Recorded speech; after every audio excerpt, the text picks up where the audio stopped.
ನಮಸ್ಕಾರ. ಇವತ್ತಿನ ನಮ್ಮ ಚರ್ಚೆಗೆ ಸ್ವಾಗತ. ನಾವಿವತ್ತು ಆಮ್, ಭಾರತದ ಶಿಕ್ಷಣ ವ್ಯವಸ್ಥೆ ಬಗ್ಗೆ ಇರುವ ಕೆಲವು ವಿಮರ್ಶೆಗಳನ್ನು ಸ್ವಲ್ಪ ಆಳವಾಗಿ ನೋಡೋಣ ಅಂತ ಇದ್ದೀವಿ. ಹ್ಮ್ ನಮ್ಮ ಕೈಲಿ ಕೆಲವು ಆಯ್ದ ಬರಹಗಳಿವೆ. ಹ್ಮ್ ಈ ವ್ಯವಸ್ಥೆ ಯಾಕೆ ನಿಜವಾದ ತಿಳುವಳಿಕೆಯನ್ನ ಅಂದ್ರೆ ಆ, ಸ್ವತಂತ್ರ ಯೋಚನೆಯನ್ನ, ಆತ್ಮ ಅರಿವನ್ನ ಯಾಕೆ ಪ್ರೋತ್ಸಾಹಿಸ್ತಾ ಇಲ್ಲ ಅನ್ನೋ ವಾದಗಳನ್ನ ಅರ್ಥ ಮಾಡ್ಕೊಳ್ಳೋದು ನಮ್ಮ ಗುರಿ. ಸರಿ. ಇಲ್ಲಿರೋ ಮಾಹಿತಿ ಪ್ರಕಾರ ಸದ್ಯದ ವ್ಯವಸ್ಥೆ ಹೇಗೆ ಅಂದ್ರೆ ಅದು ಯಾಂತ್ರಿಕ, ಭಯಪಡುವ ಸ್ವಭಾವದ ಮತ್ತೆ ಸ್ಪರ್ಧಾತ್ಮಕ ವ್ಯಕ್ತಿಗಳನ್ನಷ್ಟೇ ತಯಾರು ಮಾಡ್ತಿದೆ ಅನ್ನೋದು ಒಂದು ಆರೋಪ. ಓಹ್, ಇದು ಗಂಭೀರವಾದ ಆರೋಪನೇ. ಹೌದು. ಸರಿ, ಇದರ ಬಗ್ಗೆ ಮಾತಾಡೋಣ. ಮೊದಲನೇ ಪಾಯಿಂಟ್, ಬುದ್ಧಿವಂತಿಕೆಗಿಂತ ಹೆಚ್ಚಾಗಿ ಬರೀ ನೆನಪಿನ ಶಕ್ತಿಗೆ ಒತ್ತು ಕೊಡಲಾಗ್ತಿದೆ ಅಂತ. ಹ್ಮ್ ಜೀವನವನ್ನು ಅರ್ಥ ಮಾಡಿಕೊಳ್ಳಲಲ್ಲ, ದಕ್ಷ ಯಂತ್ರಗಳಾಗಲು ನಮಗೆ ಶಿಕ್ಷಣ ನೀಡಲಾಗ್ತಿದೆ ಅಂತ ಒಂದು ಕಡೆ ಹೇಳಿದ್ದಾರೆ. ಏನನ್ಸುತ್ತೆ? ಹೌದು, ಇದು ತುಂಬಾ ಮುಖ್ಯವಾದ ವಿಷಯ. ಪರೀಕ್ಷೆ ಪಾಸ್ ಮಾಡೋದಕ್ಕೆ ಬೇಕಾದ ವಿಷಯಗಳನ್ನ ಅಂದ್ರೆ ಬರೀ ಫ್ಯಾಕ್ಟ್ಸ್ನ ನೆನ್ಪಿಟ್ಕೊಳ್ಳೋ ತರಬೇತಿ ಕೊಡೋದಷ್ಟೇ ಶಿಕ್ಷಣ ಅಲ್ಲ. ನಿಜ. ಆ ರೀತಿ ಬರೀ ಕಂಠಪಾಠ ಮಾಡೋದ್ರಿಂದ ನಿಜವಾದ ಪ್ರಶ್ನೆ ಕೇಳೋದು, ಆಳವಾದ ಚಿಂತನೆ ಮಾಡೋದು ಇದೆಲ್ಲ ಬೆಳೆಯೋದೇ ಇಲ್ಲ. ಮೂರಗಳು ಹೇಳೋ ಹಾಗೆ ಜ್ಞಾನ ಕೊಡೋದ್ರ ಜೊತೆಗೆ ನಿಜವಾದ ಶಿಕ್ಷಣ ಅಂದ್ರೆ ಅದು ಸಹಜ ಬುದ್ಧಿವಂತಿಕೆಯನ್ನ ಜಾಗೃತಗೊಳಿಸ್ಬೇಕು. ಕೇವಲ ಮಾಹಿತಿ ತಲೆಗೆ ತುಂಬೋದಲ್ಲ. ಹೌದು, ಅರ್ಥ ಮಾಡ್ಕೊಳ್ಳೋ ಸಾಮರ್ಥ್ಯ ಮುಖ್ಯ. ಖಂಡಿತ.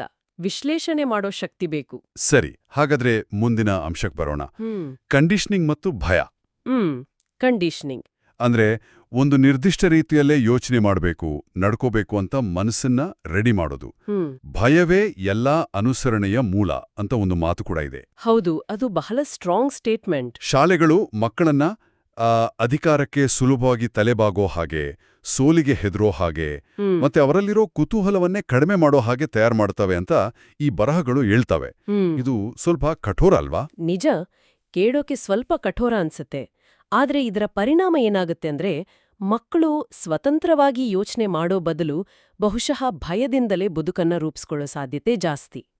ಮೂಲಗಳು ಹೇಳೋ ಹಾಗೆ ಇದೇ ಭಯನೇ ಜನರು ಪ್ರಶ್ನೆ ಮಾಡದೆ ಸುಮ್ನೆ ಒಪ್ಕೊಳ್ಳೋ ಮನಸ್ಥಿತಿಗೆ ಅಂದ್ರೆ ಅನುಸರಣೆಗೆ ಅಡಿಪಾಯ ಆಗುತ್ತೆ. ಅಂಕಗಳ ಭಯ, ಟೀಚರ್ಸ್ ಭಯ, ತಪ್ಪು ಮಾರೋ ಭಯ. ಹೌದು, ಇದೆಲ್ಲ ಸೇರಿ ಮಕ್ಕಳಲ್ಲಿ ಕಲಿಯೋ ಆಸಕ್ತಿನೇ ಹೋಗ್ಲಾಡಿಸ್ಬಿಡುತ್ತೆ. ಹಾಗಾದ್ರೆ ಈ ಭಯದ ವಾತಾವರಣದ ಜೊತೆಗೆ ಇನ್ನೊಂದು ದೊಡ್ಡ ಸಮಸ್ಯೆ ಅಂದ್ರೆ ಸ್ಪರ್ಧೆ ಅಂತ ಹೇಳ್ತಾರೆ. ಸ್ಪರ್ಧೆ ಸಹಾನುಭೂತಿಯನ್ನೇ ನಾಶ ಮಾಡುತ್ತೆ ಅಂತ. ನೀವು ಹೋಲಿಸಿದಾಗ ನಿಮ್ಮನ್ನು ನೀವೇ ನಾಶಪಡಿಸ್ಕೊಳ್ತೀರಿ ಅಂತ ಒಂದು ಕಡೆ ಸ್ಪಷ್ಟವಾಗಿ ಹೇಳಿದ್ದಾರೆ. ಅಬ್ಬಾ. ಅಂದ್ರೆ ಮಕ್ಕಳನ್ನ ಸದಾ ಒಬ್ರಿಗೊಬ್ರು ಹೋಲಿಕೆ ಮಾಡೋದು, ರ್ಯಾಂಕ್ ಕೊಡೋದು ಇದೆಲ್ಲ ಅವರಲ್ಲಿ ಅಸೂಯೆ, ಆತಂಕ, ಕೀಳರಿಮೆ ಇದನ್ನೆಲ್ಲ ತರುತ್ತೆ ಅಂತ. ಹೌದು, ಇದನ್ನ ಸ್ವಲ್ಪ ದೊಡ್ಡ ಚಿತ್ರದಲ್ಲೇ ನೋಡಿದ್ರೆ ಮಕ್ಕಳ ಆರೋಗ್ಯಕರ ಬೆಳವಣಿಗೆಗೆ ಕೇವಲ ಸ್ಪರ್ಧೆಗಿಂತ ಸಹಕಾರ ಇದೆಯಲ್ಲ, ಆ ಮನೋಭಾವನೆಯನ್ನ ಬೆಳೆಸೋ ಶಿಕ್ಷಣಕ್ಕೆ ಹೆಚ್ಚು ಒತ್ತು ಕೊಡಬೇಕು ಅಂತ ಈ ಮೂಲಗಳ ವಾದ. ಸರಿ, ಎಲ್ರೂ ಒಂದೇ ರೇಸ್ನಲ್ಲಿ ಓಡಿ ಫಸ್ಟ್ ಬರೋಕೆ ಟ್ರೈ ಮಾಡೋ ಬದಲು ಒಬ್ರಿಗೊಬ್ರು ಸಹಾಯ ಮಾಡ್ತಾ ಒಟ್ಟಿಗೆ ಕಲಿಯೋ ವಾತಾವರಣ ಬೇಕು ಅನ್ನೋದು ಇದ್ರ ಆಶಯ. ಸ್ಪರ್ಧೆ ಸ್ವಲ್ಪ ಪ್ರೇರಣೆ ಕೊಡಬಹುದು, ನಿಜ. ಆದ್ರೆ ಅತಿಯಾದ್ರೆ ಅದು ಸಂಬಂಧಗಳನ್ನೇ ಹಾಳು ಮಾಡುತ್ತೆ. ಇದು ನಿಜಕ್ಕೂ ಯೋಚನೆ ಮಾಡಬೇಕಾದ ವಿಷಯ. ಕೇವಲ ಅಕಾಡೆಮಿಕ್ಸ್, ಅಂಕಗಳು, ಸ್ಪರ್ಧೆ ಅಷ್ಟೇ ಅಲ್ಲ, ವ್ಯಕ್ತಿಯ ಭಾವನಾತ್ಮಕ, ಆಧ್ಯಾತ್ಮಿಕ, ಸೃಜನಾತ್ಮಕ ಬೆಳವಣಿಗೆಯನ್ನ ಈ ವ್ಯವಸ್ಥೆ ಕಡೆಗಣಿಸ್ತಿವೆ ಅಂತ ಕೂಡ ಹೇಳ್ತಾರೆ. ಹೌದು, ಖಂಡಿತ. ಶಿಕ್ಷಣವು ವಿದ್ಯಾರ್ಥಿಯು ಆಂತರಿಕವಾಗಿ ಮತ್ತು ಬಾಹ್ಯವಾಗಿ ಸ್ವಾತಂತ್ರ್ಯ ಮತ್ತು ಪ್ರೀತಿಯಲ್ಲಿ ಬೆಳೆಯಲು ಸಹಾಯ ಮಾಡಬೇಕು ಅನ್ನೋ ಒಂದು ಆಶಯವನ್ನು ವ್ಯಕ್ತಪಡಿಸಿದ್ದಾರೆ. ಆಶಯ ಅದು. ಆದರೆ ಆಗ್ತಿರೋದು ಬೇರೆನೆ. ವಿದ್ಯಾರ್ಥಿಗಳನ್ನ ಆತ್ಮ ಅರಿವುಳ್ಳ ಒಂದು ಸಂಪೂರ್ಣ ವ್ಯಕ್ತಿಗಳನ್ನಾಗಿ ಮಾಡುವ ಬದಲು ಕೇವಲ ಉದ್ಯೋಗ ಹುಡುಕೋ ಯಂತ್ರಗಳಾಗಿ ಮಾಡಲಾಗ್ತಿದೆ ಅನ್ನೋ ಆರೋಪ ಇದೆ. ಹೌದು, ನೀವೇಳಿದ ಪಾಯಿಂಟ್ನ ಮೂಲಗಳು ಖಂಡಿತ ಎತ್ತಿ ತೋರಿಸ್ತವೆ. ಈ ಕಡಿಗಡನೆ ಇದೆಯಲ್ಲ, ಅಂದ್ರೆ ಭಾವನಾತ್ಮಕ, ಸೃಜನಾತ್ಮಕ ಬೆಳವಣಿಗೆಯ ಕಡಿಗಡನೆ, ಅದು ಜೀವನದ ಇಡೀ ಪ್ರಕ್ರಿಯೆಯನ್ನ ಅರ್ಥ ಮಾಡ್ಕೊಳ್ಳೋ ಬದಲು ಕೇವಲ ಒಂದು ಉದ್ಯೋಗಕ್ಕೆ ವ್ಯಕ್ತಿಗಳನ್ನ ಸಿದ್ಧಪಡಿಸೋ ಒಂದು ಸಣ್ಣ ಉದ್ದೇಶಕ್ಕೆ ಸಂಬಂಧಪಟ್ಟಿದೆ ಅಂತ ವಿಶ್ಲೇಷಣೆ ಇದೆ. ಅಂದ್ರೆ ಜೀವನವನ್ನ ಸಮಗ್ರವಾಗಿ ನೋಡೋದು ಬಿಟ್ಟು.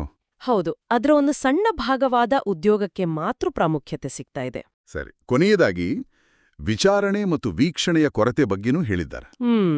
ವಿಚಾರಣೆ ಅಂದ್ರೆ ಪ್ರಶ್ನಿಸೋದು, ಗಮನಿಸೋದು. ಸರಿಯಾದ ಶಿಕ್ಷಣವು ಕೇವಲ ಉದ್ಯೋಗಕ್ಕೆ ಸಿದ್ಧಪಡಿಸೋದಲ್ಲ, ಆದರೆ ಜೀವನದ ಸಂಪೂರ್ಣ ಪ್ರಕ್ರಿಯೆಯನ್ನು ಅರ್ಥ ಮಾಡಿಕೊಳ್ಳಲು ಸಹಾಯ ಮಾಡ್ತದೆ ಅಂತ ಮೊದಲೇ ನೋಡಿದ್ವಿ. ಹೌದು. ಈಗಿನ ವ್ಯವಸ್ಥೆಗಳು ವಿದ್ಯಾರ್ಥಿಗಳಿಗೆ ಏನು ಯೋಚಿಸಬೇಕು ಅಂತ ಹೇಳ್ಕೊಡ್ತವೆ, ಆದರೆ ಹೇಗೆ ಯೋಚಿಸಬೇಕು ಅಂದ್ರೆ ಸ್ವತಂತ್ರವಾಗಿ ವಿಶ್ಲೇಷಣೆ ಮಾಡೋದು ಹೇಗೆ ಅಂತ ಕಲಿಸೋದಿಲ್ಲ ಅನ್ನೋದು ಒಂದು ದೊಡ್ಡ ಟೀಕೆ. ಇದು ನಿಜಕ್ಕೂ ಒಂದು ಮುಖ್ಯವಾದ ಪ್ರಶ್ನೆಯನ್ನು ನಮ್ಮ ಮುಂದಿಡುತ್ತೆ. ಮೂಲಗಳು ಒತ್ತಿ ಹೇಳೋದು ಏನಂದ್ರೆ, ಸುತ್ತಮುತ್ತ ಇರೋದನ್ನ ತನ್ನನ್ನೇ ತಾನು ಗಮನಿಸೋದು, ಪ್ರಶ್ನೆ ಮಾಡೋದು ಮತ್ತೆ ಆಳವಾಟಿ ಅರ್ಥ ಮಾಡ್ಕೊಳ್ಳೋದು ಹೇಗೆ ಅಂತ ಕಲಿಯೋದೆ. ಅದೇ ನಿಜವಾದ ಶಿಕ್ಷಣದ ತಿರುಳುವಂಟ. ಕೇವಲ ರೆಡಿಮೇಡ್ ಉತ್ತರಗಳನ್ನ ನೆನ್ಪಿಟ್ಕೊಳ್ಳೋದಲ್ಲ, ಸರಿಯಾದ ಪ್ರಶ್ನೆಗಳನ್ನ ಕೇಳೋದು ಹೇಗೆ ಅಂತ ಕಲಿಯೋದು ಮುಖ್ಯ. ಹಾಗಾದ್ರೆ ಈ ಎಲ್ಲಾ ಅಂಶಗಳನ್ನು ಒಟ್ಟು ಸೇರಿಸಿ ನೋಡಿದಾಗ ನಮ್ಗೇನ್ ಗೊತ್ತಾಗುತ್ತೆ? ಈ ಚರ್ಚೆಯಲ್ಲಿ ನಮಗೆ ಸಿಕ್ಕದ ಮಾಹಿತಿಯ ಆಧಾರದ ಮೇಲೆ ಭಾರತೀಯ ಶಿಕ್ಷಣ ವ್ಯವಸ್ಥೆಯ ಕೆಲವು ಮೂಲಭೂತ ವಿಮರ್ಶೆಗಳನ್ನ ನೋಡಿದ್ವಿ. ಹೌದು, ನೆನಪಿನ ಶಕ್ತಿಗೆ ಅತಿಯಾದ ಪ್ರಾಧಾನ್ಯತೆ, ಭಯದ ಮೂಲಕ ಕಂಡೀಷನಿಂಗ್, ಸ್ಪರ್ಧೆಯಿಂದಾಗಿ ಸಹಾನುಭೂತಿ ಕಡಿಮೆಯಾಗೋದು, ವ್ಯಕ್ತಿಯ ಸಂಪೂರ್ಣ ಬೆಳವಣಿಗೆಯ ಕಡೆಗಣನೆ ಮತ್ತೆ ಮುಖ್ಯವಾಗಿ ಸ್ವತಂತ್ರವಾಗಿ ವಿಚಾರ ಮಾಡೋ ಸಾಮರ್ಥ್ಯದ ಕೊರತೆ. ಹೌದು. ಇದೆಲ್ಲ ನೋಡಿದ್ಮೇಲೆ ಕೊನೆಗೆ ಒಂದು ಯೋಚನೆ ಬರುತ್ತೆ.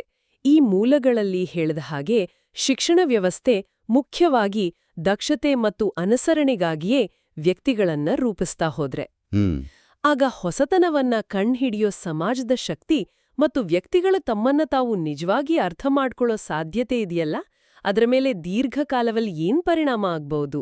ಹೌದು, ಇದು ನಿಜಕ್ಕೂ ಎಲ್ಲರೂ ಆಳವಡಿಕೆ ಚಿಂತನೆ ಮಾಡಬೇಕಾದ ವಿಷಯ.